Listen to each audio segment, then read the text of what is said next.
é César, trabalho na EPAMIG, empresa de pesquisa agropecuária de Minas Gerais.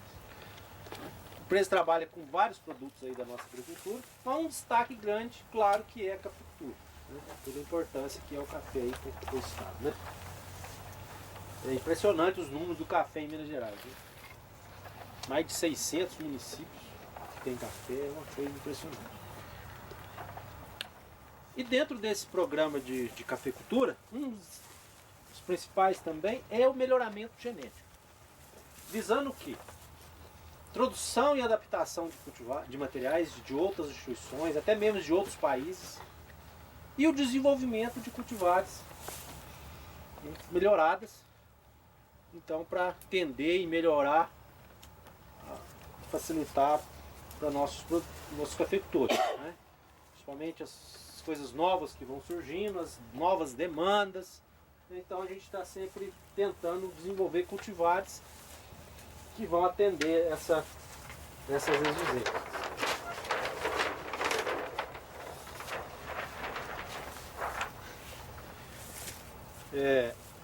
O trabalho de melhoramento do café no Brasil começou na década de 30, lá no IAC, e o nosso, aqui da EPAMIG, Minas Gerais, início da década de 70, começou então esse trabalho. O que a gente sempre buscou? Primeira coisa, aumente produtividade. Então eu gosto sempre de falar isso aqui é o marco da nossa cafeicultura. A introdução, a seleção, desenvolvimento, seleção de cultivares, principalmente do grupo Mundo Novo e Catuai, é o que os principais fatores que a nossa cafeicultura chegou onde chegou. Claro, tem um monte de técnica, nutrição, correção de solo, controle de doença, mecanização, mas não adianta se você não tiver genética boa. O mesmo exemplo lá de vaca de leite, né? Você pegar uma vaca ruim lá, fiar a raça, não adianta, né? Você tem que ter genética boa. Então, isso foi o marco então da nossa cafeicultura. Você comparar o Catuai, Mundo Novo, com os materiais introduzidos no Brasil, lá no século XVIII, Típica, Bourbon já é do século XIX, Sumatra, Caturra, comparado com as cultivares de Catuai e Mundo Novo, em termos de produtividade, chega a ter ganhos de 400% aí na média. Redução no porte das plantas, também acho que foi um marco na nossa cafeicultura. A seleção, dedicação, né, e incorporação dessa característica numa cultivar que foi a Catuai. Então você colher muito café numa planta compacta, principalmente para a época, final da década de 50 e 60, que era tudo manual. Isso facilitou demais a colheita, tratos culturais. É um marco também muito grande na cafeicultura, a redução de porte. Resistência a pragas e doenças, principalmente aqui doenças, e o nosso foco principal hoje, e a nossa conversa aqui de hoje, é a resistência à ferrugem. Então é uma preocupação. E o nosso trabalho da EPAMIG, desde o início, lá da década de 70, como tinha entrado a ferrugem em 1970 no Brasil, teve um dos principais objetivos: selecionar bons materiais com resistência à doença, à ferrugem. Época de uniformidade de maturação também é muito importante. Temos que evoluir muito nisso aqui ainda, mas que a gente quer cultivares que tenham épocas de maturação bem definidas, precoce, média e tardia, para facilitar a colheita, principalmente em propriedades maiores, e que sejam uniformes, né? Possibilitando aí melhor qualidade. Peneira elevada, materiais com peneira elevada, com essa característica genética também que a gente busca. O mercado hoje valoriza muito cafés graúdos, peneira elevada. Qualidade de bebida. Se for falar isso há 10 anos atrás, melhoramento para qualidade, nem se ouvia falar, mas hoje a gente tem trabalhado muito isso e já é realidade. O mercado hoje já descobriu isso, que tem diferença entre as cultivares em termos de qualidade de bebida.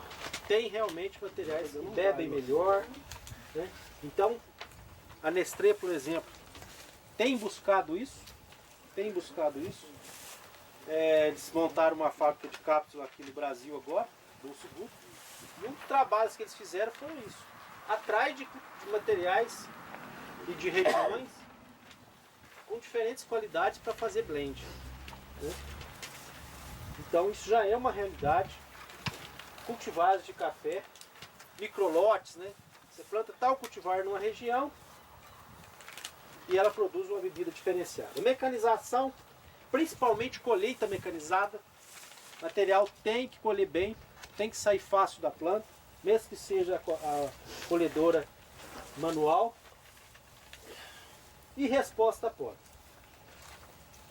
O esqueletamento é uma realidade da nossa cafeicultura hoje, né, muito utilizado. Então o material tem que responder bem a poda. Né?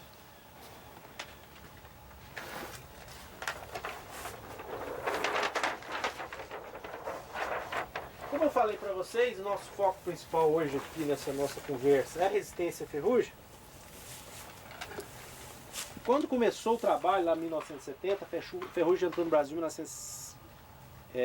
no início da década de 70, a ferrugem tinha entrado em 1970 no Brasil. Os relatos eram os piores possíveis, achavam que era o fim da cafeicultura. Então começou um intenso programa de manejo, né? O controle químico e também resistência genética, desenvolvimento de cultivares resistentes. Né? Então, hoje, em 2016, justifica trabalhar com resistência? Justifica. Por quê? Cada ano a ferrugem se comporta de uma forma e esse ano foi realmente bastante complicado. A ferrugem foi muito difícil de ser controlado. Vários casos, vários exemplos, várias lavouras que realmente não conseguiu controlar a ferrugem.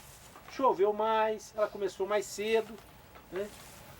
E aí dentro da colheita, na boca da colheita, aí, infestações altas, sem possibilidade, né, de controle mais, devido ao período de carência. Então, a ferrugem é fato, diminui, causa redução na produtividade. Acima de 50% quando não é controlado eficientemente. Aumento da binalidade.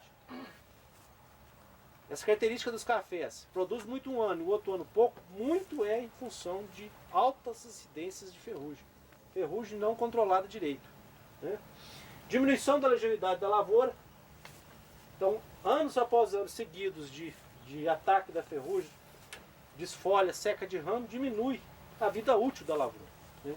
Você tem que renovar mais cedo e muito em função de ataques de ferrugem não controlada. Dificuldade de controle, principalmente cafeicultura de montanha e adensada.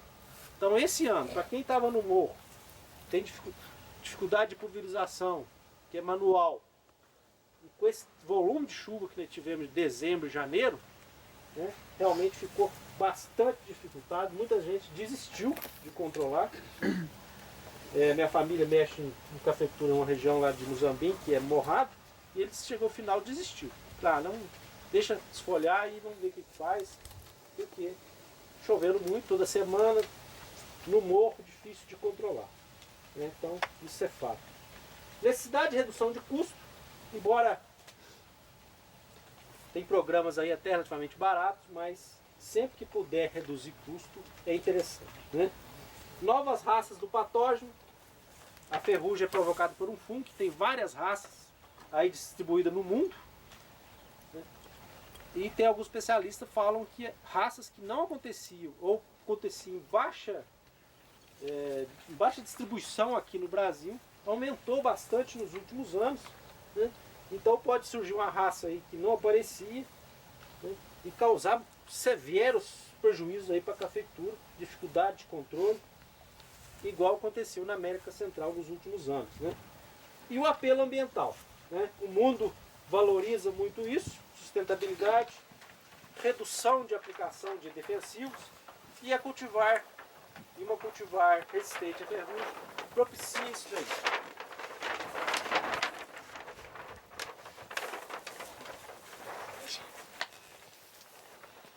Então agora já entrando aí nos resultados, no experimento que a gente conduziu aqui dentro da UFLA, para indicar algumas cultivares então resistentes para aqueles que estão na região aí que queiram experimentar algo novo lá na sua propriedade.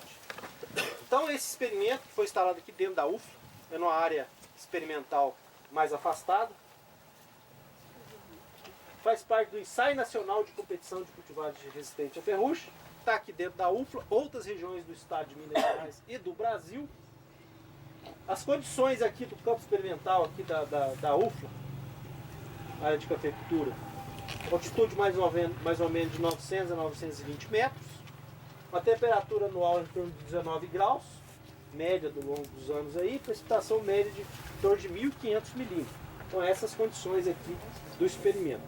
Então foram estudados 25 cultivares de 4 instituições diferentes, EPAMIG aí numa parceria com o UFLA, da Universidade Federal de Lavras, e o UFV, Universidade Federal de Viçosa, o Procafé, IAC e o IAPAR.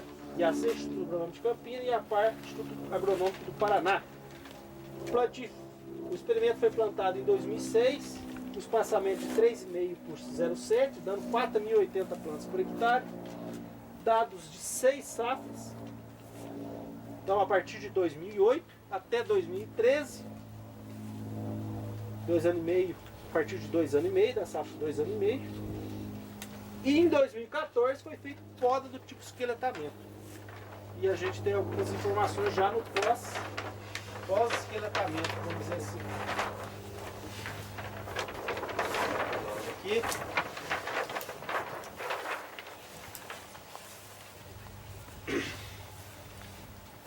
Então aqui está as cultivares que foram estudadas nesse experimento.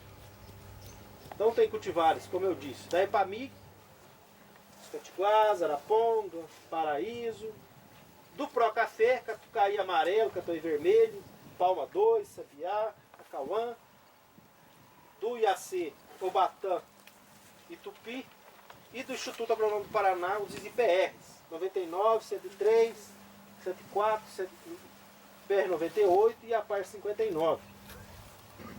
Esse conjunto então de cultivares, todas resistentes, que eram as melhores das instituições na época, lá em 2006. Né? Então, hoje já tem outras, a gente mesmo já tem novas cultivares que vão entrar nos novos testes. O que aconteceu então no comportamento, então, em termos de produtividade dessas cultivares? Então teve material que produziu bastante, menos de 20 sacos por hectare. Então, baixa adaptação para as condições. Resposta ruim, no caso aqui Catucaí vermelho, 785, IPR 104. Então, alguns materiais com produtividade para experimento, condições experimentais bem baixas. E eu considerei então, com bom desempenho, produtividade de 35 para cima.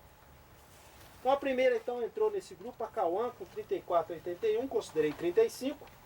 Então esse grupo que está destacado aqui em vermelho, com produtividades acima de 35 sacas, então na média das 6 safras foi aquelas que tiveram um bom comportamento. Então chegando a 47,14 sacas na Palma 2. E teve um grupo aí com produtividade acima de 40 sacos por hectare, com uma produção muito boa. Então para a região, em condição de sequeiro, né? Uma produtividade boa, média de 6 safras, considerando anos ruins, ano de baixa, seca, né? Então, essa média nas todas as regiões não, do mesmo ensaio? Experimenta só daqui. Só daqui. Só de lá. Só de lá. Só de lá. A gente tem esse ensaio aqui, por exemplo, em Turmalina irrigado. Isso aqui vai lá para cima. Chega lá para 60 sacos. Né? Já é uma condição bem diferente. Né? Para ajudar a gente a selecionar, pus aqui uma característica de peneira. Então, desse grupo com produtividades melhores, só a Cauã que teve um resultado ruim em termos de peneira, que eu considero em torno de 50% só, de 16 acima. Mas a maioria ficou acima de 60%, em torno de 70% de peneira 16 acima. Né? Chegando aqui, alguns materiais a 76%, o Batã, por exemplo, que é um material realmente de grão bem graúdo, Sabiá com 76%, né? Alguns com 74%, Tupi também tem uma peneira bastante elevada. Então produziram bem e bastante graúdos, esse grupo aí. gente fechar essa indicação, então, o que aconteceu então com essas cultivares após a poda? Lembra que eu falei lá no início? Eu produzi bem, peneira elevada, resistência à ferrugem, no caso aqui, que o material é o foco é esse, resistência à ferrugem, peneira boa, responder à poda. Então o que aconteceu com esses materiais, então, após 2014, que foi feita a poda? Eu falei para vocês que podou após a safra de 2014. Então eu peguei aquele grupo lá que tiveram as maiores produtividades, acima de 35 sacos, média das 6 safras.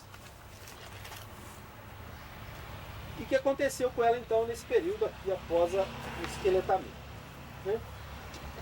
Então, primeira coisa, safra pendente. Então não foi feito, não colheu o experimento ainda, né? Está bastante verde. Algumas mais adiantadas, mas na maioria está bastante verde. Eu fiz só uma estimativa de safra. Então eu considerei safra baixa, média, alta. Então, aquelas que tiveram alta, quer dizer, que fizeram alta, foram muito responsivas à poda e vieram com safra alta após o esqueletamento. Então a maioria desse grupo aqui, que já tinham safra alta antes do esqueletamento, média das 6 safras, também vieram com potencial produtivo bastante elevado depois da safra, né? Só o Albatã, inclusive está com uma safra em termos de 50 sacos só, que eu considero para esqueletamento um resultado ruim. A Cauã também médio, em torno de 60 sacos, mas a maioria está acima de 70. Eu considerei alta aqui de 70 a 80 sacos, mas pode ter material lá com realmente com safra em torno de 90 sacos por hectare. A lavoura esqueletada é bastante difícil a gente prever safra, né? Você é sequeiro? Sequeiro. 80 sacos sequeiro. Mas é esqueletado, né? Primeira safra do esqueletamento.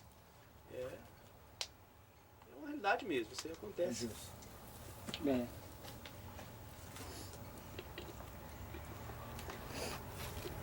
Continuando então nossa avaliação, para a gente escolher algumas cultivares e indicar para vocês aqui. Vigor vegetativo. No podou, está com a safra alta. Como é que esse material comportou então? Isso é indicativo que ele pode produzir o ano que vem de novo. Supor que eu pedi para que não vá podar de novo, que tem esse sistema também, né? Poda de 2 em 2 anos, tira a safra alta, poda. Então a maioria que se quisesse fazer isso poderia, estaria com a média boa. 0 ano passado, 80, esse ano daria média de 80, de 40. Tá? Muito bom para condições de sequia. Então teve alguns materiais que depauperaram. Então eu considerei aqui a nota corte para vigor 7. Então teve material com 5. Teve outros com 3. Realmente depauperou muito mesmo. Mas desse grupo aqui, daquelas melhores lá nas 6 safras, então teve 1, 2, 3, 4, 5 que estariam reprovadas pelo vigor, né? Tem baixo potencial de safra para o ano que vem. E algumas com destaque em termos de vigor. Eu destacaria Catiguá MG2, Catiguá MG3 com 9 e Palma 2 com 8. Mas as outras aí com 7 também passariam. Produziram bem, após a poda, vigor bom.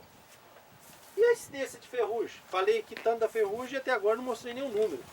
Não foi feito desde dezembro eles estão avaliando a ferrugem. Então esse ano aqui foi a prova desses materiais, realmente eles são resistentes. Alta carga, ano muito favorável para a doença, para a ferrugem. Então vocês verem que teve materiais que realmente não são resistentes para as nossas condições aqui, né? Isso foi feito, é a média de todas as avaliações, mas se for fazer a avaliação hoje lá, tem materiais aqui com 100% de infestação. 100%. E materiais com 0. Ou seja, mesmo num ano de alta muito favorável, bastante chuvoso, com alta carga, permaneceram com 0 de ferrugem. Então passaram bem no texto. Outros aí, próximo de 0 também, não teria problema nenhum. infestação dessa aqui causa um pouquinho de dano. Avaliamos também a incidência de cercosporiose, que é uma doença importante, e a gente tem visto que realmente alguns materiais que são resistentes à ferrugem são mais suscetíveis a cercospora. Então a gente avaliou e realmente tem alguns materiais que a cercospora é bem mais agressiva. Obatã, tupi, né? PR99, né? Catucaí. Palma, até que ele tá. Tá bom. Deus, mas ele tá. Eu considerei até 7, 8 aí, passando no teste. Passando no teste. Até 10 tá razoável. Deixa eu te perguntar, qual seria a abrangência que o experimento foi feito em Lavra, certo? Qual seria a abrangência que pra gente que é do sul de Minas, que a gente poderia estar implantando algum tipo de lavoura? Teria um clima mais ou menos parecido? Teria que ver as condições locais, né? Mais ou menos parecido com aqui. Eu acredito aqui até Campo Belo. Não teria problema, né? Nepomuceno, esse entorno aqui. Daria para basear bem nesses resultados aqui. 3 pontos já é longe. Mas a maioria que foi bem aqui vai bem em 3 pontas também. Vai bem lá também. A gente tem um campo experimental lá, vai bem também. Então fechando 6 safras antes do esqueletamento. Esqueletamento. E essas avaliações feitas agora nessa primeira safra do esqueletamento, essas cultivares aqui que estão em vermelho, seriam aquela então que a gente está indicando então para Lavras e o entorno, para quem quiser experimentar cultivar resistente à ferrugem. Catiguá MG1, 2 e 3, Pau Brasil e o Palma 2 lá do Seria Procafé. interessante, apesar de em pequena quantidade, fazer os experimentos em outras cidades. Então, a gente tem outra cidade, mas para chegar em todos os locais, aí fica difícil, né? A gente está com uma parceria com a Cochupé, deve dar uma pulverizada aí nos... Não vai ser experimento assim não, vai ser unidades, pegar umas 10 cultivares principais e pôr no... A gente vai tentar chegar em mais ambientes.